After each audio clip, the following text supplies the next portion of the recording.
Avant de commencer l'histoire, dites-nous d'où vous nous regardez en laissant un commentaire ci-dessous. Si vous aimez cette vidéo, n'oubliez pas de liker et de vous abonner. Passez une excellente journée. Profitez de l'histoire, tout le monde. Chapitre 1. L'appel du réveil aux Pantoises. Emma Sinclair n'est pas le genre de femme à se laisser abattre facilement par quoi que ce soit. Ni par des réunions tendues, ni par les critiques acerbes des chroniqueurs de mode, et encore moins par une rupture. À 28 ans, elle s'est forgé une solide réputation à Manchester grâce à ses créations novatrices, ayant remporté le prix de la jeune créatrice exceptionnelle aux British Fashion Awards il y a 2 ans. Aiguë, confiante et toujours maîtresse d'elle-même, voilà l'Emma que tout le monde connaît. Mais ce matin, lorsqu'elle ouvre les yeux dans une pièce luxueuse et inconnue, toute cette assurance s'évapore comme la brume au-dessus de la Tamise. Sa tête palpite, chaque pulsation dans ses tempes lui rappelant les vers corsés de la veille. Elle fronce les sourcils, essayant de reconstituer ce qui s'est passé, mais sa mémoire n'est qu'un puzzle de fragments flous, un bar à Soho, une musique assourdissante, des lumières clignotantes, et quelques hommes ricanant à ses côtés. Emma se redresse brusquement, tirant la couverture contre sa poitrine par instinct, puis panique en réalisant qu'elle ne porte rien d'autre qu'une chemise d'homme blanche trop grande. Le coton de haute qualité est doux contre sa peau, mais cela n'atténue pas son choc. « Mon Dieu, Emma, qu'as-tu fait ?» murmure-t-elle, ses mains tremblantes repoussant ses cheveux en arrière. Elle regarde autour d'elle, essayant de s'orienter. La pièce est spacieuse et moderne, meublée de manière minimaliste mais coûteuse, des fauteuils en cuir noir brillant, une table en verre transparent, et un tableau abstrait au mur avec des touches audacieuses de bleu, évoquant des vagues océaniques. De grandes baies vitrées révèlent la Tamise scintillant sous la faible lumière matinale, avec le Tower Bridge se dressant au loin à travers un fin voile de brouillard. Ce n'est pas son petit appartement de Camden, où elle vient d'emménager après sa rupture avec Nathan Brooks, son ex qui l'a trahi après 4 ans de vie commune. Elle avait choisi Londres pour repartir de zéro, pour oublier ses mensonges. Mais maintenant, où est-elle? Emma sort du lit, tirant la chemise pour couvrir ses jambes, et pose les pieds nus sur le parquet froid. Elle cherche ses vêtements, retourne les couvertures et les oreillers, mais ne trouve rien, sauf sa robe noire moulante préférée, froissée dans une poubelle à proximité, trempée et puante. L'odeur d'alcool mêlée à quelque chose de pire la frappe, la faisant grimacer et se couvrir le nez. « Ai-je vomi sur moi ?» se demande TL, une vague de honte la submergeant comme la marée. Mais une question plus grande et plus effrayante s'insinue dans son esprit. Qui l'a changé pour lui mettre cette chemise, et que s'est-il passé hier soir? Elle s'approche de la fenêtre, contemplant la Tamise qui coule lentement, essayant de trier ses souvenirs. La veille était son premier vendredi à Londres. Après une semaine chargée à s'installer dans son nouvel appartement et à se préparer pour son travail chez Thornton & Company, elle avait décidé de se détendre. Le Velvet Room à Soho, un bar chic avec des intérieurs rouges luxueux et un éclairage tamisé, avait été son choix. Elle se souvient avoir commandé un martini, puis un deuxième, puis un troisième, alors que la tristesse liée à Nathan remontait. Elle n'est pas du genre à boire beaucoup, mais hier soir, elle voulait juste effacer le regard dans ses yeux lorsqu'il avait admis avoir couché avec une autre. « Je vaux mieux que ça », avait-elle marmonné à son verre. Mais après cela, tout s'est estompé. Elle se retourne vers le lit, s'assied et prend sa tête entre ses mains. La dernière image dont elle se souvient est celle d'un homme d'âge mûr aux cheveux gominés, souriant de manière lubrique et posant une main sur son épaule. Elle l'avait repoussé. Mais ensuite, quelqu'un était intervenu, non? Une voix grave et froide résonne faiblement dans sa mémoire embrumée, « Retire tes mains d'elle. » Mais elle n'est pas sûre si c'était réel ou juste son imagination. Avant qu'elle puisse creuser davantage dans ses souvenirs, la porte s'ouvre. Emma sursaute, tirant la couverture pour se couvrir par réflexe. Un homme entre, grand, avec des cheveux noirs soigneusement peignés en arrière, des yeux bleus glacés perçant la pièce. Il est vêtu d'un costume noir impeccable, tenant une tasse de café fumante, et la regarde avec un calme presque déconcertant. Son visage est ciselé, beau d'une manière froide et autoritaire, mais cela ne fait qu'accentuer sa panique. Elle crie, « Qui êtes-vous, où suis-je » Ses mains tremblent, renversant accidentellement la lampe de chevet qui tombe au sol dans un fracas retentissant, se brisant en morceaux. Emma rougit, se maudissant intérieurement. Pourquoi devant ce type? Elle tire la couverture plus fort, essayant de préserver un semblant de dignité, bien que son état actuel ne lui laisse que peu de marge. L'homme esquisse un sourire, pas vraiment un sourire, mais plutôt un mélange de moquerie et de curiosité. Sa voix est grave et froide. « Je suis James Thornton, et c'est chez moi.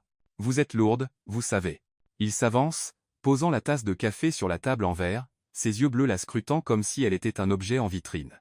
Il est calme, imperturbable, dégageant une assurance qui agace et embarrasse Emma à la fois. Elle cligne des yeux, assimilant ses mots. « Chez vous? Attendez, est-ce qu'il s'est passé quelque chose entre nous hier soir ?» Sa voix monte dans la panique, ses doigts agrippant l'ourlet de la chemise. Une foule de scénarios catastrophes défilent dans son esprit. Elle s'est saoulée. Il en a profité. Et maintenant, elle est dans un désastre irréparable. Mais elle est Emma Sinclair. Elle ne se laisse pas tomber dans des situations comme celle-ci, n'est-ce pas? Elle est toujours en contrôle, des points de ses créations au moindre détail de sa vie. James penche la tête, l'observant avec un amusement rare. Vous avez vomi sur moi, dit-il, son ton plat, comme s'il énonçait une évidence. Et sur vos vêtements aussi. J'ai dû vous changer parce que je ne pouvais pas vous laisser dans cet état. Il marque une pause, esquissant un nouveau sourire. Mais ne vous inquiétez pas, je ne suis pas du genre à profiter d'une femme ivre. Il ramasse un éclat de la lampe cassée, le posant sur la table comme si de rien n'était. Le visage d'Emma s'enflamme, l'humiliation la frappant comme une éclaboussure d'eau bouillante. Vous m'avez changé. Balbutie-t-elle, imaginant qu'il l'a déshabillée alors qu'elle était inconsciente. Elle veut disparaître. Vous voulez dire que vous avez tout vu? Elle tire la chemise plus bas, bien qu'elle sache que c'est inutile. Il hausse les épaules, son expression toujours neutre. J'ai essayé de ne pas trop regarder, mais honnêtement, vous êtes plus lourde que je ne le pensais. Vous mettre au lit n'a pas été facile. Il s'approche d'un canapé à proximité, s'assied, croise les jambes et continue de l'observer comme si elle était le divertissement du matin. Sa mâchoire se décroche, tiraillée entre la colère et la mortification. Plus lourde que vous ne le pensiez? Vous venez de me traiter de lourde? Elle se lève d'un bond, oubliant sa tenue, puis se rassied rapidement alors que la chemise remonte sur ses cuisses. Je ne suis pas lourde. Je fais du yoga 3 fois par semaine. J'étais juste un peu ivre. Elle agite les mains pour se défendre, réalisant que plus elle parle, plus elle s'enfonce dans l'embarras. Bien sûr, répond James, une pointe de sarcasme dans la voix. Mais hier soir, vous ressembliez plus à un sac de pommes de terre ivre qu'à une pratiquante de yoga. Il sirote son café, ses yeux bleus brillant d'un humour rare, bien que son visage reste glacial. Emma prend une profonde inspiration, se forçant à se calmer. Elle est une créatrice talentueuse, pas un personnage maladroit d'une comédie bon marché. Elle a besoin de savoir ce qui s'est passé pour reprendre le contrôle. D'accord, Monsieur Thornton, dit-elle, s'efforçant d'adopter un ton professionnel malgré son cœur qui bat la chamade. Merci de m'avoir aidé, mais pouvez-vous me dire exactement ce qui s'est passé? Je ne me souviens de rien. James pose sa tasse, racontant les événements avec peu d'enthousiasme. Hier soir, j'étais au Velvet Room pour une réunion avec un client. J'étais assis dans un coin près du bar. Quand je vous ai vu, vous étiez seul, visiblement bien au-delà de vos limites, pratiquement en train de tomber de votre tabouret. Puis quelques types ont commencé à vous entourer, l'un avec des cheveux gras, 2 autres en costume bon marché. Ils riaient, essayaient de vous toucher, clairement mal intentionnés. Vous en avez repoussé un, mais vous étiez trop ivre pour vous défendre. Emma écoute, un mélange de gratitude et de honte la submergeant. Elle se souvient vaguement du type aux cheveux gras. Son parfum bon marché persiste encore dans sa mémoire. Et ensuite? Demande-t-elle, sa voix s'adoucissant. Je suis intervenu, poursuit James, son ton stable. Je leur ai dit de dégager, et ils n'ont pas discuté. Peut-être parce que je n'ai pas l'air très amical. Vous étiez presque évanoui à ce moment-là, marmonnant quelque chose sur le fait de ne pas valoir le coup. J'ai demandé votre adresse, mais vous avez juste ri et dit, Londres est tellement jolie. Je n'avais pas d'autre choix que de vous ramener ici. Elle grimace, si gênée qu'elle voudrait se glisser sous le plancher. Et ensuite, j'ai vomi sur vous? Demande-t-elle, connaissant déjà la réponse. Il hoche la tête, esquissant un sourire. Oui. Ma veste Armani préférée, une pièce sur mesure de Milan. Vous avez vomi dessus avant que je puisse réagir. Puis vous vous êtes effondré sur le canapé, et votre robe n'a pas échappé au désastre non plus. J'ai dû vous changer parce que vous laisser dans cet état aurait été horrible. Elle se couvre le visage des 2 mains, gémissant. Je suis tellement désolé. Je ne bois jamais comme ça. J'avais juste. Je venais de vivre une rupture, et je voulais oublier. Elle lève les yeux vers lui. Merci de m'avoir sauvé. Je ne sais pas comment vous remercier. Il hausse les épaules. Pas besoin de me remercier. Je n'aime pas voir les gens se faire harceler, c'est tout. Il se lève, se dirige vers une armoire dans le coin et en sort une tenue, une robe grise élégante et un manteau doublé de fourrure d'une marque haut de gamme. Tenez, dit-il en les lui tendant. Mettez ça et partez. Je ne veux pas d'invités non désirés trop longtemps. Emma les prend, ses mains glissent, et le manteau tombe au sol. Elle se penche maladroitement pour le ramasser, entendant James commenter, vous avez vraiment un don pour faire tomber les choses. Un hobby à côté. Son ton n'est pas tout à fait moqueur, mais assez pour la faire rire, bien que de manière crispée. Très drôle, rétorque-t-elle, s'accrochant à son dernier brin de fierté. Elle se dirige vers la salle de bain, se changeant aussi vite qu'elle peut. La robe lui va parfaitement, comme si elle avait été taillée pour elle, et le manteau est si chaud qu'elle voudrait le garder pour toujours. Lorsqu'elle sort, James est debout près de la fenêtre, contemplant la rivière. Elle s'éclaircit la gorge. Merci encore, Monsieur Thornton. Je m'en vais. Il se retourne, lui tendant une carte de visite blanche immaculée avec James Thornton en lettres dorées. Si vous faites tomber autre chose, appelez-moi pour le ramasser, dit-il avec un sourire en coin, la première fois qu'elle le voit presque sourire vraiment. Elle prend la carte, hochant la tête. Je vais essayer de ne pas vous déranger à nouveau. Elle quitte le Penthouse, entrant dans l'ascenseur avec un esprit embrouillé. Une légère bruine tombe dehors, et l'air frais de Londres remplit ses poumons lorsqu'elle sort. Elle aile un taxi, s'installe sur la banquette arrière et fixe la carte dans sa main. James Thornton, un nom qu'elle n'oubliera pas facilement, bien qu'elle veuille simplement effacer la veille de son esprit. De retour dans son appartement à Camden, elle s'effondre sur le canapé, se disant de laisser tomber et de se concentrer sur son nouveau travail chez Thornton & Company qui commence demain. Mais lorsqu'elle ferme les yeux, l'image de James, ses yeux bleus, son sourire en coin, sa voix grave et froide, ne cesse de resurgir. Elle ignore qu'il est son patron et que sa vie est sur le point de basculer de manière inimaginable. Chapitre 2. La réunion gênante. Emma Sinclair se tient devant le miroir de son petit appartement à Camden, vérifiant une dernière fois son apparence. La robe bleu marine épouse sa silhouette élancée, mettant en valeur son allure gracieuse, assortie de talons noirs brillants et de ses boucles châtain clair soigneusement relevées en une queue de cheval haute. Elle n'est pas du genre à se laisser aller, surtout pas le premier jour chez Thornton & Company, l'un des conglomérats de mode les plus prestigieux de Londres. Après le chaos au Penthouse de James Thornton hier matin, Emma s'est jurée de retrouver son calme. Elle est une créatrice talentueuse, pas une fille ivre qui fait tomber des choses devant des inconnus. Aujourd'hui est un nouveau départ, murmure-t-elle, attrapant son sac et se dirigeant vers la porte. Le métro l'emmène au centre de Londres, où le bâtiment de Thornton & Company domine le quartier financier, ses panneaux de verre étincelants reflétant le rare soleil d'hiver. Elle prend une profonde inspiration, redresse sa posture et franchit les portes tournantes en verre avec l'assurance de quelqu'un qui a remporté des prix majeurs dans l'industrie. À l'intérieur, l'espace est vaste, avec des murs blancs ornés d'œuvres d'art et des employés affairés dans des tenues élégantes. Emma Sorrett. C'est ici qu'est sa place. On la dirige vers le 15e étage, où se trouve la principale salle de réunion.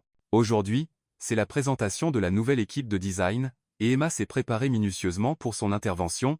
Elle a apporté une idée audacieuse. Une collection mêlant le style britannique classique à une touche moderne, ciblant le marché international en pleine expansion. Si elle réussit, ce sera son point d'ancrage pour s'établir à Londres, laissant derrière elle la douleur de Nathan Brooks et son passé à Manchester. Elle entre dans la salle de réunion, salue quelques nouveaux collègues, pose son ordinateur portable et sa pile de documents sur la table, et prend place.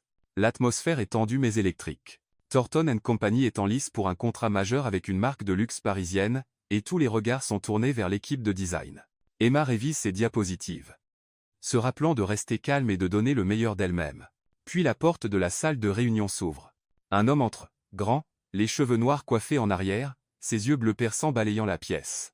Il est vêtu d'un costume gris foncé, dégageant une aura d'autorité et de détachement froid. Emma ajuste ses documents lorsqu'elle lève les yeux et se fige. James Thornton, l'homme qui l'a sauvée au bar, l'a changée alors qu'elle était ivre, et a remarqué qu'elle était plus lourde qu'il ne le pensait. Il est le PDG de Thornton & Company. Elle reste immobile, sentant le sol se dérober sous ses pieds. Impossible, pense-t-elle, luttant pour garder un visage neutre. James s'avance vers le bout de la table, sa voix grave résonnant. Bonjour à tous. Je suis James Thornton, et aujourd'hui, je veux entendre les idées de la nouvelle équipe. Nous avons un gros contrat à remporter. Commençons. Il s'assied, croise les jambes, son regard balayant brièvement Emma et s'attardant une seconde. Un léger sourire en coin passe sur ses lèvres, comme s'il la reconnaît mais n'a aucune intention de le dire. Emma déglutit difficilement, sa main se resserrant autour de son stylo. Elle se dit de rester professionnelle. C'est le travail, pas son Penthouse. Elle ne peut pas laisser la veille ruiner sa première impression avec son patron, même si ce patron est celui qui l'a vu au pire d'elle-même. Quand vient son tour, elle se lève, s'éclaircit la gorge et commence sa présentation. Bonjour à tous. Je suis Emma Sinclair, dit-elle, sa voix claire et confiante. Mon idée est une collection appelée London Reborn, mêlant des matériaux traditionnels comme le tweed à des techniques de confection modernes et des couleurs audacieuses. C'est un pont entre l'héritage britannique et le marché mondial, ciblant les clients plus jeunes tout en conservant un attrait luxueux. Elle ouvre ses diapositives, détaillant tout, croquis, palette de couleurs et plans marketing. La salle devient silencieuse, quelques collègues hochant la tête en signe d'approbation. Elle pointe vers l'écran, expliquant comment les motifs à carreaux traditionnels peuvent être utilisés dans des robes du soir non conventionnelles, puis passe à une analyse de marché, soulignant les tendances croissantes en Asie et aux États-Unis. James écoute, la main sous le menton, ses yeux bleus fixés sur elle. Il ne montre aucune émotion, mais à l'intérieur, une étrange sensation s'agite. Emma n'est pas la fille ivre de la veille. Elle est intelligente, vive, et son idée est réellement impressionnante. Il a rencontré beaucoup de créateurs talentueux, mais peu captent son attention aussi rapidement. Il se dit que c'est juste une admiration professionnelle, rien de plus. Pourtant, sa manière de parler, de présenter avec assurance tout en restant authentique, garde son regard rivé sur elle. Quand vient le moment des questions, Emma prend son stylo pour noter les retours des collègues. Elle se tourne vers le tableau blanc, sur le point d'écrire quelque chose, quand James parle. « Mademoiselle Sinclair, pensez-vous que cette collection pourrait être terminée en 3 mois ?» Sa voix est glaciale, mais ses yeux trahissent une pointe de curiosité. Elle se retourne, répondant avec assurance, « Absolument, Monsieur Thornton. Avec la bonne équipe, je peux accélérer le calendrier sans compromettre la qualité. J'ai déjà terminé un projet similaire en 2 mois à Manchester, et les résultats ont dépassé les attentes. » Mais à ce moment-là, sa main glisse, et le stylo tombe au sol, roulant directement aux pieds de James. La salle se tait, quelques rires étouffés brisant le silence. Emma rougit, se maudissant intérieurement. Pourquoi encore devant lui? Elle se penche pour le ramasser, mais James la devance. Il se baisse, récupère le stylo et le lui tend avec ce sourire en coin familier. « Vous avez vraiment un don pour faire tomber les choses, » dit-il, sa voix assez basse pour qu'elle seule l'entende. Elle le prend, sa main tremblant légèrement, marmonnant un merci avant de retourner au tableau, faisant semblant que rien ne s'est passé. Elle répond à d'autres questions, des choix de tissus aux stratégies de tarification. Un collègue demande. « Que pensez-vous d'ajouter des accessoires à la collection ?» Emma sourit. « C'est une excellente idée. Je suggère des bijoux minimalistes en argent recyclé pour mettre en avant la durabilité, une grande tendance en ce moment. » James hoche légèrement la tête, griffonnant quelque chose dans son carnet, mais ne dit rien de plus. Emma s'assied, son cœur battant sous la pression et son regard. Après la réunion, l'idée d'Emma est choisie comme pièce maîtresse pour la candidature au contrat parisien. Elle reçoit des éloges de ses collègues et un rare hochement de tête de James. « Bien joué, Mademoiselle Sinclair », dit-il avant de partir, bien que son regard s'attarde sur elle plus longtemps que d'habitude. Emma soupire, ressentant un mélange de fierté et d'inquiétude. Elle a fait ses preuves, alors pourquoi se sent-elle troublée chaque fois que James est là? Une semaine plus tard, la bonne nouvelle arrive. Thornton & Company remporte le contrat, d'une valeur de plusieurs millions de livres, grâce au concept London Reborn d'Emma. Elle devient le sujet de conversation de l'entreprise, ses collègues se pressant autour d'elle pour la féliciter. Mais pendant le déjeuner, alors qu'elle est assise seule dans la salle de pause avec une tasse de thé, James apparaît. Il se tient à la porte, l'observant un instant, puis s'approche. « Vous avez fait mieux que ce que j'attendais, » dit-il, sa voix toujours froide mais avec une rare chaleur. Emma lève les yeux, souriant faiblement. « Merci, Monsieur Thornton. Je faisais juste mon travail. » Il esquisse un sourire. « Et faire tomber vos affaires aussi, non ?» Emma rit, se sentant à l'aise avec lui pour la première fois. « Peut-être que je devrais me concentrer davantage quand vous êtes là, » répond-elle, une touche de sarcasme dans la voix. James ne répond pas, se contente de hocher la tête et s'éloigne. Mais à l'intérieur, une pensée lui traverse l'esprit. Elle n'est pas seulement talentueuse, elle est plus intrigante qu'il ne l'avait réalisé. Emma retourne dans la salle de design, reprenant ses croquis pour le prochain projet. Elle est déterminée à consolider sa place chez Thornton & Company, refusant de laisser quiconque, surtout James Thornton, la distraire. Mais lorsqu'elle lève les yeux et le voit debout à l'étage supérieur, regardant à travers la vitre, elle ne peut empêcher son cœur de s'emballer. Chapitre 3. Les rencontres inévitables. Emma Sinclair entre dans les bureaux de Thornton & Company avec une détermination renouvelée. Après le succès du contrat parisien, elle a consolidé sa place dans l'équipe de design, mais l'ombre de James Thornton, son patron froid et sauveur réticent, la rend toujours mal à l'aise. Ce n'est pas qu'il soit non professionnel ou désagréable, mais chaque fois qu'il est près d'elle, elle devient la version la plus maladroite d'elle-même. Faire tomber un stylo dans la salle de réunion était déjà assez gênant. Elle ne veut pas répéter l'expérience. Rester loin de lui est la meilleure option, se dit-elle, ajustant la pile de croquis dans ses mains et se dirigeant vers la salle de design. La salle de design est le paradis d'Emma. Des tables jonchées de tissus, d'échantillons de couleurs et de brouillons, une légère odeur de colle et de café flottant dans l'air, le bourdonnement constant des machines à coudre. Elle s'assied à son bureau, ouvre son ordinateur portable et plonge dans le prochain projet, une collection pour la London Fashion Week, l'événement le plus important de l'année pour Thornton & Company. C'est sa chance de faire de London Reborn une réalité sur le podium, transformant son idée en réalité. Elle s'immerge dans le travail, esquissant des manteaux en tweed à coupe asymétrique, les associant à des teintes rouges profonds et vert émeraude, classiques mais audacieux. Mais la paix ne dure pas longtemps. Tard ce matin-là, elle entend un murmure parmi le groupe de collègues près de la porte. Emma lève les yeux, et son cœur s'emballe lorsque James entre dans la salle de design.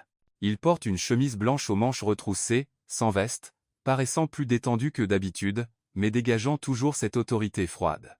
Il tient une pile de documents, ses yeux bleus balayant la pièce avant de se poser sur elle.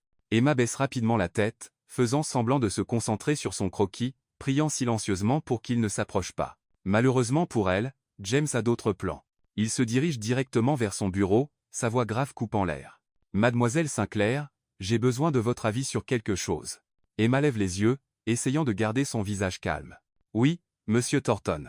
De quoi s'agit-il » Elle serre son crayon fort, déterminée à ne rien faire tomber cette fois. « J'ai un événement ce soir, dit-il, posant les documents sur son bureau. J'ai besoin d'un avis sur ce que je devrais porter. Vous êtes créatrice, non ?» Emma cligne des yeux, incertaine s'il est sérieux ou s'il se moque d'elle. « Vous êtes le PDG d'un conglomérat de mode, répond-elle, son ton teinté de doute. Vous ne pouvez pas choisir vous-même » James esquisse un sourire. « Je veux l'avis de la personne qui vient de me faire gagner le contrat parisien. Êtes-vous libre ?» Emma veut dire non, mais son regard ne lui laisse aucune marge de refus. « D'accord, soupire-t-elle, se levant et le suivant hors de la salle de design. En chemin, elle garde ses distances, marchant rapidement pour éviter tout moment gênant. Mais lorsqu'ils arrivent dans son bureau à l'étage, il ouvre une armoire, une collection de costumes et de chemises coûteux, et se tourne vers elle. « Que dois-je porter pour un gala de charité ?» Elle s'avance, examinant chaque pièce, puis choisit un costume bleu foncé avec une chemise blanche. « Celui-ci, dit-elle, le lui tendant. Le bleu complimente votre teint, et la coupe est formelle sans être trop rigide. » James hoche la tête, inspectant le costume. « Vous avez un bon œil, dit-il, sa voix portant une pointe d'approbation. » Emma sourit, mais en se tournant pour prendre son sac sur le bureau, sa main frôle une pile de croquis qu'il avait laissés là. Toute la pile s'effondre au sol, s'éparpillant partout. Elle rougit, se baissant pour les ramasser. « Je suis désolé, je ne voulais pas. » James se baisse aussi, ramassant quelques feuilles. Et lorsqu'il lève les yeux, leurs visages ne sont qu'à quelques centimètres l'un de l'autre. Emma s'effige, son corps battante. James la fixe, puis laisse échapper un petit rire rare. Assez pour la déstabiliser. « Vous ne pouvez vraiment pas être près de moi sans faire tomber quelque chose, dit-il, lui tendant les croquis. Emma rit aussi, se sentant à l'aise avec lui pour la première fois. « Peut-être que je devrais rester plus loin de vous, répond-elle, son ton teinté de sarcasme. Mais éviter James s'avère impossible. 2 jours plus tard, alors qu'Emma vérifie des tissus dans la réserve de l'entreprise, un grand bouquet arrive, des roses blanches et des œillets avec une carte qui lit « Merci pour le conseil. JT. » Elle lit, marmonnant. Il plaisante ? Les collègues à proximité la taquinent. On dirait que le grand patron a un œil sur vous, Emma. Elle secoue la tête, essayant de rester cool, mais à l'intérieur, elle est troublée. Pourquoi continue-t-il à surgir dans sa vie comme ça? Ce week-end, Emma est en réunion d'équipe pour planifier la London Fashion Week quand James passe nonchalamment. Il se tient à la porte, écoutant alors qu'elle attribue les tâches. Nous devons terminer les prototypes dans 2 semaines. Je veux que chaque personne se concentre sur une partie. Manteau, robe, accessoires. C'est notre chance de faire briller Thornton & Company. James hoche la tête, intervenant. Je suis d'accord, mais je veux que mademoiselle Sinclair supervise tout. Emma se tourne, surprise. Moi? Il hausse les épaules. Vous avez bien réussi avec le contrat parisien. J'ai confiance en vous. Elle hoche la tête, mais alors qu'il s'approche pour regarder les croquis sur la table, son épaule frôle la sienne. Emma tressaille, sa main glisse, et toute la pile de dessins tombe au sol à nouveau. Le bruissement du papier remplit l'air, et elle veut disparaître. James la regarde, esquissant un sourire. Encore? Emma rit maladroitement. Je jure que ce n'est pas exprès. Il se baisse pour aider, et alors qu'il se relève, il dit, peut-être que je devrais me tenir plus loin pour protéger mes documents. Ils rient tous les deux. Et pour la première fois, Emma sent qu'il est plus qu'un PDG froid. Le projet de la London Fashion Week s'accélère. Emma dirige l'équipe avec un professionnalisme remarquable. Elle travaille tard, vérifiant chaque point, sélectionnant des tissus et peaufinant les créations pour garantir la perfection. Elle veut que London Reborn soit plus que beau. Il doit raconter une histoire de renouveau, de Londres et d'elle-même. James passe souvent, apportant parfois du café pour le groupe, mais ses yeux s'attardent un peu plus longtemps sur Emma. Il ne l'admet pas, mais son dévouement et son talent l'impressionnent. La veille de l'événement, Emma fait une dernière vérification des créations dans la salle d'essayage. James apparaît, main dans les poches, l'observant ajuster une robe sur un mannequin. « Vous ne vous reposez jamais ?» demande-t-il. Emma se retourne. Pas tant que ce n'est pas fini. Et vous? Les PDG n'ont pas besoin de sommeil? Il esquisse un sourire. Je veux voir ce que vous faites de cette opportunité. Elle sourit. Alors vous ne serez pas déçus. La London Fashion Week se déroule dans une grande salle à Somerset House. Les lumières de la scène brillent. Le public est rempli de rédacteurs de Vogue et d'investisseurs internationaux. Lorsque les mannequins défilent dans les créations d'Emma, la salle explose. Des manteaux en tweed à coupe asymétrique, des robes rouges profonds saisissantes et des accessoires en argent délicat se fondent dans une narration parfaite. Des applaudissements retentissants accueillent Emma lorsqu'elle s'incline, repérant James au premier rang, hochant la tête avec un rare sourire. Après le défilé, Thornton & Company devient le centre d'attention. Les articles saluent London Reborn comme le clou de la saison, et Emma reçoit d'innombrables offres de collaboration, mais alors qu'elle se tient seule en coulisses, James s'approche. « Vous avez réussi » dit-il, sa voix basse mais chaude. Emma sourit. « Nous avons réussi, Monsieur Thornton. » Il esquisse un sourire. « Appelez-moi James. Et la prochaine fois, ne faites pas tomber vos croquis quand je suis là, d'accord ?» Elle rit. « Pas de promesses. » Ils se tiennent là au milieu du bourdonnement des coulisses, une étrange sensation s'insinuant entre eux, pas de l'amitié, pas tout à fait du travail, mais quelque chose de plus profond, bien qu'aucun ne soit prêt à l'admettre encore. Chapitre 4. Le passé refait surface. Emma Sinclair est assise dans la salle de design de Thornton & Company, ses doigts effleurant légèrement un tissu de soie couleur perle. Le succès de la London Fashion Week flotte encore comme une brise rafraîchissante dans son esprit, mais la pression incessante de l'industrie de la mode ne lui laisse aucun répit. Une nouvelle collection est déjà en préparation, plus grande, plus ambitieuse, visant le marché asiatique en rapide expansion. Elle l'appelle Eastern Echoes, mêlant l'élégance de l'Est au style tranchant de Londres. C'est une chance pour Thornton & Company d'aller plus loin, et Emma sait qu'elle doit y mettre tout son cœur. Elle lève les yeux lorsqu'on frappe doucement à la porte. James Thornton entre, tenant une tasse de café, ses yeux bleu perçant froid mais portant une rare touche de chaleur. Il porte une chemise noire ajustée, sans veste de costume, paraissant plus détendu que d'habitude. « Je vous ai apporté du café, » dit-il, posant la tasse sur son bureau. Emma sourit, la prenant. « Merci, James. » Elle n'est toujours pas habituée à l'appeler par son prénom, mais après la Fashion Week, les barrières entre eux semblent s'être légèrement estompées. « Comment avance Eastern Echoes ?» demande-t-il, s'asseyant sur la chaise en face d'elle, son regard glissant sur la pile de croquis sur la table. Emma fait glisser un brouillon vers lui. « J'expérimente avec des odés modernisés, combinant de la soie et des motifs brodés à la main. Ce sera le clou de la collection. » James hoche la tête, examinant le croquis avec attention. « J'aime cette idée, » dit-il. « Mais vous devez accélérer les choses. Nous avons une réunion avec des partenaires japonais dans 3 semaines. » Emma hoche la tête. « Je ferai en sorte que ça se fasse. » Ils continuent à discuter, des choix de tissus à la coordination des couleurs. James n'est pas seulement un PDG. Il a un incroyable sens de l'esthétique, et ses suggestions aident toujours Emma à affiner ses concepts. Elle commence à voir qu'il n'est pas aussi froid qu'il y paraît. Il se soucie d'elle, de manière subtile mais sincère. Alors qu'il se lève pour partir, il se retourne. « Ne travaillez pas trop tard. Vous avez besoin de repos. » Emma sourit légèrement. « Vous aussi, James. » Mais sa paix ne dure pas. 2 jours plus tard, alors qu'Emma déjeune dans un café près du bureau, une voix familière l'appelle derrière elle. « Emma !» Elle se retourne, et son cœur semble s'arrêter. Nathan Brooks, son ex-petit ami, est là, cheveux blonds en désordre, yeux bruns pleins de regrets. Il porte un long manteau, paraissant plus robuste que la dernière fois qu'ils se sont vus à Manchester, lorsqu'il a avoué l'avoir trompé avec une collègue. « Nathan » dit Emma, posant sa fourchette, sa voix se durcissant. « Que fais-tu ici ?» Il s'avance, s'asseyant en face d'elle sans demander. « Je suis venu à Londres pour le travail, » dit-il. « Mais je voulais aussi te voir. »« Yeah. Regrette. » Emma. « Ce que j'ai fait était mal. Je veux que tu reviennes. » Emma cligne des yeux, incapable de croire ses oreilles. 4 ans ensemble, des promesses faites, puis la trahison, tout lui revient comme une vague. Elle a aimé Nathan profondément, rêvé d'un avenir avec lui.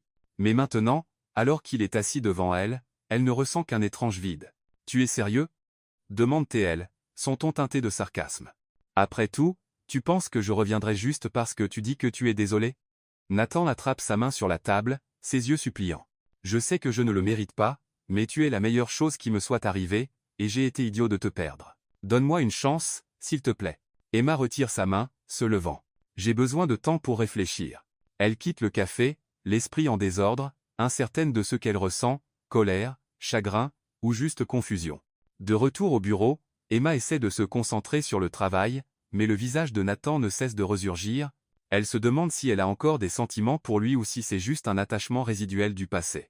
James remarque que quelque chose ne va pas lorsqu'il passe dans la salle de design plus tard ce jour-là. « Ça va » demande-t-il, debout près de son bureau. Emma hoche la tête, mais sa main tremble, laissant tomber son crayon au sol. James le ramasse, le lui rendant encore une fois. Elle force un sourire. « Je vais bien, vraiment. » Mais elle ne va pas bien. Nathan lui envoie des textos sans arrêt dans les jours qui suivent, la suppliant de le rencontrer, envoyant des fleurs, rappelant de vieux souvenirs. Emma est confuse, incertaine de ce qu'elle doit faire. Elle ne veut pas de lui, mais sa réapparition la pousse à remettre en question ses émotions et ses sentiments pour James. Elle et James se rapprochent à travers le travail.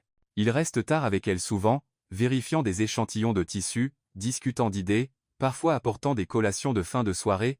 Un soir, alors qu'ils sont assis dans la salle de design avec de la pizza et du café, James demande « Qu'est-ce que vous aimez dans ce travail ?» Emma réfléchit. « La liberté de créer. » Vous, il la regarde. Créer quelque chose de mémorable, comme vous le faites. La distance entre eux se réduit, pas seulement par les mots, mais par de petites actions. James devient plus proactif. Un jour, il l'invite à dîner pour discuter du projet. Ils vont dans un petit restaurant à Covent Garden, des lumières jaunes douces éclairant son visage. « Que pensez-vous d'ajouter des kimonos à la collection ?» demande-t-il, sirotant du vin. Emma hoche la tête. « Bonne idée. Je vais essayer de les associer à des robes en soie. » La conversation passe du travail à des histoires personnelles. Il parle de son enfance à Londres. Elle partage ses rêves de design de jeunesse. En partant, il lui offre son manteau contre le froid. « Ne me faites pas changer vos vêtements encore. » Et il l'hérite. Je ne suis pas ivre cette fois. Mais lorsque Nathan se présente à l'entrée de l'entreprise quelques jours plus tard, les choses se compliquent. Il est là, tenant un énorme bouquet, criant « Emma, je t'aime. Yen abandonnerai pas. » Emma se fige, les collègues chuchotant autour d'elle. James, sortant de l'ascenseur, voit tout. Il ne dit rien, se retourne simplement, mais une lueur d'inquiétude traverse ses yeux qu'Emma ne capte pas. À partir de ce moment, James change. Il est anxieux, bien qu'il le cache. Il visite la salle de design plus souvent, travaillant avec elle sur Eastern Echoes avec une concentration sans précédent. Une nuit, alors qu'il reste tard, il apporte une boîte de sushi et s'assied à côté d'elle. « Vous travaillez trop, » dit-il, faisant glisser la nourriture vers elle. Emma sourit. « Vous aussi. » Il la regarde. Sa voix s'abaissant. « Je ne veux pas que vous vous épuisiez avant que la collection ne soit terminée. C'est important pour nous deux. » Ils travaillent ensemble pendant 2 semaines, de la sélection de soie brodée à l'essai de kimonos sur des mannequins. James ne se contente pas de superviser. Il retrousse ses manches, l'aidant à couper du tissu, à mesurer, suggérant même des motifs délicats de fleurs de cerisier. Leur synergie devient indéniable, et Emma commence à ressentir quelque chose de plus profond, pas seulement du respect professionnel. Mais Nathan ne lâche pas. Il appelle, se présente au bureau.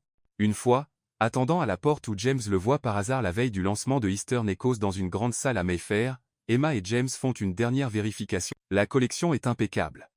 Des AOD en soie scintillante, des hybrides modernes de kimonos et de robes, des accessoires en perles exquis. James se tient à côté d'elle, examinant les créations. « Vous avez fait l'impossible. » Emma sourit. « Nous l'avons fait. » Il se tourne vers elle, son regard sérieux. « Emma, il hésite. » S'interrompant alors que son téléphone sonne. Nathan encore. Le lancement est spectaculaire. Eastern Echoes fait sensation dans l'industrie, les articles qualifiant la collection de révolutionnaire de l'année. Thornton & Company sécurise des commandes du Japon, de Corée et de Chine, élevant l'entreprise à de nouveaux sommets. Emma se tient sur scène, absorbant les applaudissements, mais son cœur est lourd. Nathan est toujours quelque part là-dehors, et James, qui vient de l'aider à accomplir ce miracle, semble distant. Après l'événement, James la trouve en coulisses. « Félicitations », dit-il, sa voix légèrement tendue. Emma les regarde. « Merci, James. Je n'aurais pas pu le faire sans vous. » Il hoche la tête, puis demande, « Ce type ? Qui est-il » Emma soupire. « Mon ex. Il veut que je revienne, mais je n'ai pas décidé. » James se tait, une lueur de douleur dans les yeux, mais il dit seulement « Vous méritez le meilleur. » Il s'éloigne, laissant Emma avec un sentiment de vide. Elle se tient là au milieu des lumières éblouissantes, se demandant ce que son cœur veut vraiment, le passé avec Nathan ou le présent avec James. Chapitre 5. La confession sous la pluie. Emma Sinclair se tient en coulisses au lancement de Eastern Echoes, serrant un verre d'eau froide, son regard errant distraitement sur la foule qui s'éclaircit. Les applaudissements du public résonnent encore faiblement, mais son esprit n'est pas sur cette nuit triomphale. La collection, des AOD en soie brodée à la main, des hybrides modernes de kimonos et de robes, et des accessoires en perles exquis, a propulsé Thornton & Company à de nouveaux sommets. Pourtant, maintenant, elle ne ressent qu'un étrange vide. Nathan Brooks, son ex réapparu comme une bourrasque non invitée, et James Thornton, l'homme froid qui revendique de plus en plus un coin de son cœur, la font osciller entre 2 courants d'émotions opposés. Après que James est parti des coulisses avec ses derniers mots, « Vous méritez le meilleur », Emma ne l'a pas vu pour le reste de la soirée. Il a disparu dans la mer d'invités, la laissant avec une avalanche de questions sans réponse. Que voulait-il dire en demandant des nouvelles de Nathan sur ce ton bas et mélancolique? Se soucie-t-il vraiment? Ou était-ce juste la courtoisie d'un PDG envers une employée? Elle retourne dans la salle de design à minuit, assise seule au milieu de tissus de soie et de croquis, essayant de trouver de la clarté dans ses sentiments emmêlés. Nathan veut qu'elle revienne, mais elle n'est pas sûre de l'aimer encore. James est différent. Il ne le dit jamais explicitement, mais la façon dont il reste à ses côtés, apportant du café au milieu de la nuit ou coupant du tissu avec elle jusqu'à l'aube, suscite quelque chose de plus profond que le travail. Elle se lève, prenant un crayon pour esquisser quelques lignes sur un nouveau brouillon, un manteau inspiré par la pluie de Londres avec des coupes asymétriques comme des gouttes tombantes, mais sa main tremble, laissant tomber le crayon au sol. Elle le ramasse, soupirant, « Je ne peux pas continuer comme ça ». Elle doit confronter Nathan et James, même si cela signifie briser l'équilibre fragile auquel elle s'accroche. Le lendemain, Emma reçoit un texto de Nathan. « Retrouve-moi au café près du bureau à 10 à 8 heures, s'il te plaît. J'ai besoin de parler une dernière fois. » Elle fixe son téléphone, son doigt planant au-dessus du bouton de suppression, mais finit par accepter. Elle ne peut pas l'éviter éternellement. Elle doit fermer ce chapitre pour avancer, bien qu'elle ne soit toujours pas sûre de la direction à prendre. Elle enfile un long manteau gris, prend un parapluie et sort de Thornton & Company alors qu'une légère bruine commence, la pluie froide et persistante de Londres à laquelle elle s'est habituée après quelques mois ici. Le petit café se trouve à un coin de rue, ses lumières jaunes se répandant sur le trottoir mouillé. Nathan est déjà là, se levant lorsqu'elle entre. Il est tel qu'elle s'en souvient. Cheveux blonds en désordre, yeux bruns débordant de regret, mais plus rugueux après des mois de séparation. « Merci d'être venu, dit-il, sa voix tremblante. Emma s'assied, gardant ses distances, ses mains serrant le bord de la table. « Vas-y, Nathan. C'est la dernière fois. » Il prend une profonde inspiration, ses mains jointes comme pour se stabiliser. « Je sais que je ne te mérite pas après ce que j'ai fait, mais Emma, tu es la meilleure chose qui me soit arrivée. J'ai été idiot de te perdre, et maintenant je veux juste réparer mes erreurs. Je t'aime, et je veux que tu reviennes. » Il la regarde, ses yeux suppliants, comme si tout son espoir dépendait de sa réponse. Emma écoute, mais son cœur ne s'émeut plus comme avant. Les mots qui la faisaient fondre autrefois sonnent maintenant comme la pluie dehors, réguliers et distants. Elle se souvient de leurs jours à Manchester, des dîners aux chandelles, de ses promesses de rester à ses côtés pour toujours. Mais ensuite, elle se rappelle le jour où il a avoué l'avoir trompée, comment tout s'est brisé comme le verre de vin qu'il a fait tomber dans leur dernier argument. « Nathan, interrompt-elle, sa voix calme, je t'ai aimé tellement, mais c'est fini. Je ne peux pas revenir en arrière. » Il attrape sa main sur la table, serrant fort. « Ne dis pas ça. Je ferai n'importe quoi pour prouver que j'ai changé. Donne-moi une chance, s'il te plaît. » Emma retire sa main, se levant. « Je suis désolé, Nathan. Adieu. » Elle se retourne et part sans regarder en arrière, s'avançant dans la rue alors que la pluie s'intensifie. Elle ouvre son parapluie, mais son esprit est ailleurs. Dire à Nathan qu'elle ne pouvait pas revenir a cristallisé une vérité aussi claire que les lampadaires perçant la pluie battante. Elle aime James, pas Nathan, pas le passé, mais l'homme qui a construit de grands rêves avec elle, qui l'a fait trébucher d'une manière qu'elle ne peut contrôler. Mais James ne le sait pas. Par hasard, alors qu'Emma sort du café, il passe en voiture en direction de son Penthouse. À travers la vitre embuée, il la voit avec Nathan tenant sa main, suppliant, Emma debout là comme si elle pesait son choix. James serre le volant, interprétant mal la scène comme si elle choisissait son ex. Il appuie sur l'accélérateur, filant à travers la pluie, la poitrine lourde. Il se dit de garder ses distances, de protéger son cœur de l'émotion croissante qu'il n'a jamais reconnue, même pour lui-même. Emma ne voit pas James pendant 3 jours après cela. Il cesse de venir dans la salle de design, saute les réunions et n'envoie que des emails brefs et détachés. « Mademoiselle Sinclair, tenez-moi au courant de l'avancement de Eastern Echoes quand vous le pourrez. » Elle sent le changement mais ne comprend pas pourquoi. Les collègues le remarquent aussi. L'un demande. « Qu'est-ce qui se passe avec le patron ? » Il ne passe plus. Emma force un sourire, son cœur un désordre emmêlé. Le 4e jour, une nouvelle arrive. Thornton & Company est nommé pour la collection de l'année aux British Fashion Awards pour Eastern Echoes. C'est une énorme opportunité, et Emma sait qu'elle a besoin de James à ses côtés pour se préparer, mais plus encore, elle doit clarifier les choses avec lui. Elle ne peut pas laisser un malentendu, si c'en est un, ruiner ce qu'ils ont construit. Elle quitte le bureau à 20 h alors que la pluie torrentielle s'abat. Elle prend un parapluie, relève la capuche de son manteau et se dirige directement vers le Penthouse de James à Mayfair, où elle s'est réveillée dans sa chemise après cette première nuit d'ivresse. La pluie lui fouette le visage, le vent hurle, et alors qu'elle atteint l'immeuble, sa main glisse. Le parapluie tombe, roulant dans l'écoulement de l'eau. Elle ne le récupère pas, presse simplement le buzzer, son souffle rapide, les cheveux mouillés collés à son visage. James ouvre la porte, vêtu d'un t-shirt gris et d'un jean, ses cheveux humides de son arrivée récente. Il la regarde, ses yeux bleus exprimant la surprise. « Emma, que faites-vous dehors sous cette pluie ?» Elle entre, l'eau de pluie goûtant de son manteau sur le parquet poli. « J'ai besoin de vous parler, » dit-elle, sa voix ferme malgré ses frissons. James croise les bras, son ton froid. « À propos de quoi ? Vous et votre ex vous êtes réconciliés ? Je vous ai vu avec lui au café. » Emma reste bouche bée. « Vous m'avez vu avec Nathan ? C'est pourquoi vous m'évitiez ?» Il hoche la tête, ses yeux s'assombrissant. « Je ne voulais pas interférer. Si vous l'avez choisi, je respecte ça. Soyez heureuse. » Il se détourne, mais Emma crie, couvrant le rugissement de la pluie dehors. « Vous êtes tellement idiot. Je n'ai pas choisi Nathan. » Elle s'élance, attrapant son bras pour le ramener, mais le sol mouillé la trahit. Elle glisse, s'écrasant contre lui, manquant de les faire tomber tous les deux. James la rattrape, riant malgré lui. « Vous essayez de détruire ma maison ?» Emma rougit, se redressant mais tenant toujours son bras. « Écoutez-moi d'abord. J'ai refusé Nathan.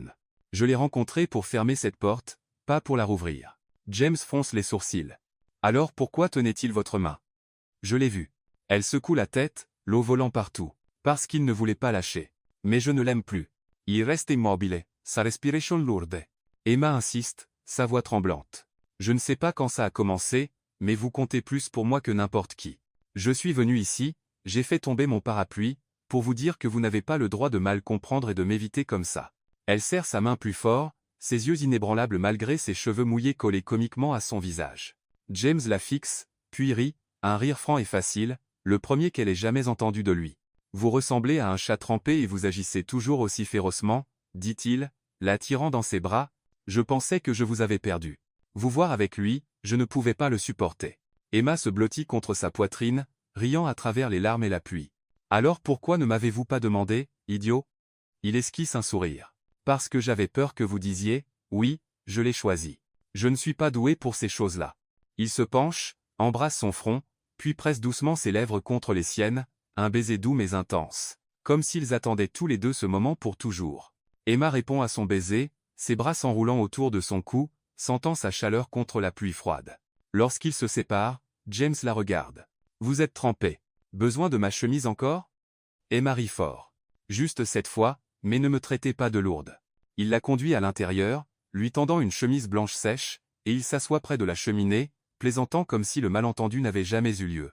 Après cette nuit, Emma et James se rapprochent plus que jamais. Ils se préparent ensemble pour les British Fashion Awards, où Eastern Echoes est nommé. Emma dirige l'équipe pour affiner la collection, ajoutant de nouvelles pièces comme le manteau de pluie de Londres qu'elle a esquissé cette nuit-là pour impressionner les juges. James la soutient, choisissant des tissus et contactant des sponsors. Il abandonne sa façade froide, tenant sa main pendant les nuits tardives, taquinant, « Ne faites pas tomber le tissu. Je ne peux pas ramasser autant. » La soirée des prix se déroule au Royal Albert Hall. Lorsqu'Eastern Echoes de Thornton & Company est nommée collection de l'année, la salle explose en applaudissements. Emma et James montent sur scène, acceptant le trophée doré. Elle le regarde, souriant. « Nous l'avons fait encore. » Il tient sa main sous les lumières. « Grâce à vous. » Après la cérémonie, ils se tiennent sur un balcon, contemplant l'horizon scintillant de Londres. « Je ne suis pas doué avec les mots romantiques, » dit James, rencontrant ses yeux. « Mais je t'aime, Emma. » Elle se blottit contre son épaule. « Je t'aime aussi, James. » Ils restent là, sachant que désormais, sous la pluie ou le soleil, ils affronteront tout ensemble, pas seulement dans la mode, mais dans leur cœur. Chapitre 6. L'épilogue doux. Emma Sinclair se tient devant le miroir dans la nouvelle salle de design de Thornton & Company, tenant un morceau de tissu de soie dorée. La lumière matinale du soleil traverse la grande vitre, illuminant l'espace spacieux rempli de tables couvertes de croquis, d'échantillons de tissu et de bobines de fils colorés. 6 mois ont passé depuis cette nuit fatidique sous la pluie aux pentoses de James Thornton, et sa vie a été transformée d'une manière qu'elle n'aurait jamais imaginée. Ils ne sont plus seulement des collègues ou des amis. Ils sont un couple, une équipe, construisant maintenant un empire de la mode qui dépasse ses rêves initiaux les plus fous. Après leur triomphe aux British Fashion Awards avec Eastern Echoes, Thornton & Company est devenu un nom recherché à l'échelle mondiale.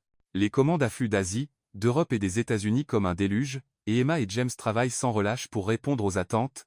Ils ont ouvert un nouveau siège à Shoreditch, où Emma a sa propre salle de design avec des fenêtres donnant sur les rues animées. Elle n'est plus la nouvelle créatrice de Manchester. Elle est la directrice créative du conglomérat, se tenant côte à côte avec James, qui reste PDG mais est maintenant plus ouvert, plus abordable, du moins avec elle. Ensemble, ils ont lancé leur prochaine collection, Timeless Threads, inspirée par l'amour et la durabilité. Emma conçoit des robes en soie fluide avec des motifs floraux brodés à la main, tandis que James suggère une ligne d'accessoires recyclés à partir de vieux métaux, une idée audacieuse saluée pour son innovation. Ils travaillent tard dans la nuit, sélectionnant des tissus, testant des échantillons, et parfois se disputant vivement sur les couleurs ou les coupes, mais cela se termine toujours par une main tendue ou un sourire. « Tu es tellement têtu », a dit James une fois lorsqu'elle a insisté sur le vert émeraude pour un manteau. Emma a souri en coin. « Et toi, tu es trop figé dans tes habitudes, mais c'est pourquoi nous allons bien ensemble. » En dehors du travail, ils passent du temps ensemble de la manière la plus simple. James l'emmène se promener le long de la Tamise le week-end, racontant des histoires de son enfance rêveuse au milieu du gris de Londres. Emma l'emmène dans des cafés confortables de Camden, esquissant pendant qu'il lit le journal à côté d'elle.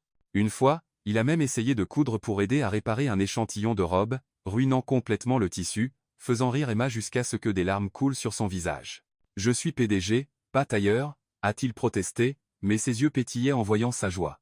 Ils ne se précipitent pas pour annoncer leur relation au monde, pas besoin d'articles sensationnels ou de grandes déclarations. Mais, au sein de Thornton & Company, tout le monde sait.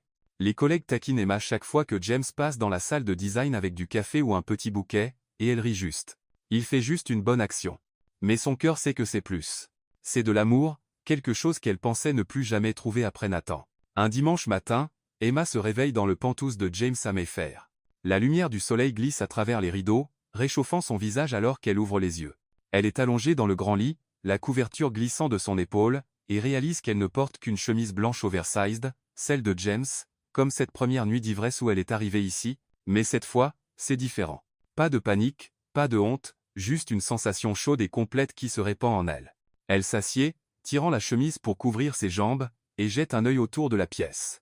Le décor minimaliste reste, mais porte maintenant ses touches, un croquis qu'elle a dessiné accroché au mur, un coussin vert qu'elle a acheté pour rendre la pièce moins austère, et l'arôme du café flottant depuis la cuisine, où James prépare sûrement le petit déjeuner. Elle sourit, passant une main dans ses cheveux, et se remémore leur parcours, de la nuit où elle a vomi sur lui au bar de Soho, à la chute de son stylo devant lui lors de cette première réunion, aux soirées tardives à couper du tissu, choisir des couleurs et débattre des créations. Elle se souvient de la nuit pluvieuse où elle a couru ici, laissant tomber son parapluie, glissant contre lui, et comment il arrive fort, la traitant de chat mouillé féroce. Elle se rappelle leur premier baiser sous la pluie, sa chaleur lorsqu'il l'a tenue, et son je t'aime sous les lumières du Royal Albert Hall. Cela défile comme un film au ralenti, chaque scène douce et inoubliable. La porte s'ouvre, et James entre avec un plateau en bois, 2 tasses de café et des croissants fraîchement cuits. Il est en t-shirt gris et pantalon, les cheveux légèrement en désordre, mais ses yeux bleus brillent lorsqu'il rencontre les siens. « Tu es réveillé ?» dit-il, posant le plateau sur la table de chevet. « Je pensais que tu dormirais jusqu'à midi après avoir travaillé tard hier soir. » Et Marie, tirant la couverture contre sa poitrine. « Je ne dors pas trop. J'aime juste rester allongé ici un peu. » Il s'assied à côté d'elle, lui tendant une tasse. « Tu portes encore ma chemise ? Tu prévois d'en faire ton uniforme ?» Elle esquisse un sourire, sirotant le café. « C'est confortable. Et puis, tu ne t'es pas plaint la première fois que je l'ai porté. » James rit, son rire chaud et grave emplissant la pièce silencieuse. « Cette fois-là, tu étais plus lourde que je ne le pensais. Tu es plus légère maintenant, probablement grâce à mes soins. » Emma lui donne un coup de poing joueur sur l'épaule. « Tu oses encore me traiter de lourde ? Je fais du yoga, tu sais. » Il attrape sa main, l'attirant près de lui. « Je sais, et j'aime prendre soin de toi, lourde ou pas. » Elle se blottit contre sa poitrine, entendant son battement de cœur régulier, ressentant un bonheur simple mais profond. « Tu sais, dit-elle, sa voix s'adoucissant, je ne pensais jamais trouver quelqu'un comme toi. Après Nathan, je pensais que je serais seul pour toujours. » James embrasse ses cheveux. « Moi aussi. Mais ensuite, tu es arrivé, faisant tomber des choses partout, et tu as tout changé. » Il reste là, savourant le café et les croissants, discutant des nouveaux plans pour Thornton & Company. Ils veulent ouvrir une branche à Paris, lancer une ligne de mode pour enfants, prendre quelques jours de congé pour voyager, juste 2, pas de travail, pas de croquis. Alors que la lumière du soleil inonde la grande fenêtre, scintillant sur la Tamise dehors, Emma regarde James. « Merci de m'avoir ramassé, littéralement et figurativement. » Il sourit, posant sa tasse, et la tire dans une longue étreinte. « Merci d'être resté. » Ils s'allongent sur le lit, se tenant l'un l'autre, sachant que désormais, sous la pluie ou le soleil, ils auront toujours l'un l'autre, pas seulement pour construire un empire de la mode, mais pour écrire les prochains chapitres de leur histoire d'amour.